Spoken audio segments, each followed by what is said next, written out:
I feel very badly for Paul Manafort. I think it's been a very, very tough time for him.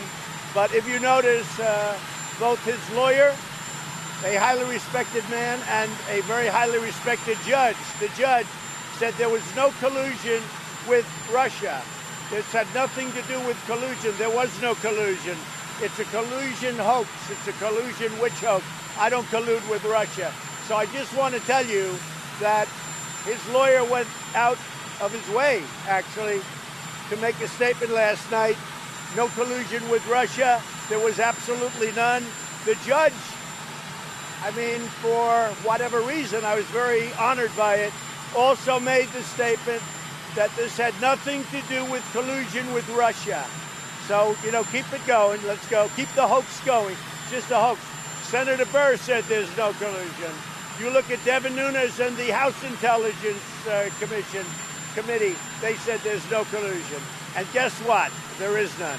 In the aftermath of a lenient 47-month sentence for former Trump campaign chairman Paul Manafort for bank and tax fraud, Trump seized the opportunity to absolve himself of any guilt. He said that the federal judge, T.S. Ellis, said there was no collusion with Russia. The judge said there was no collusion with Russia. And added that he was oh so honored that the judge took the opportunity to clear Trump's name, that the whole thing is a hoax, nothing to see here, we can all go home now. Of course, that's not what Judge Ellis said. What he actually said was that Manafort was, quote, not before this court for anything having to do with collusion with the Russian government to influence this election. And the reason that there was, quote unquote, no collusion is because Manafort wasn't even charged with anything relating to collusion. He was charged with bank and tax fraud. Judge Ellis was making an obvious and actually rather banal observation. And Manafort's lawyers jumped on the same talking point, that there is absolutely no evidence that Paul Manafort was involved in any collusion with any government official or Russia. And you might think it's weird that Manafort, a felon on his way to prison for fraud,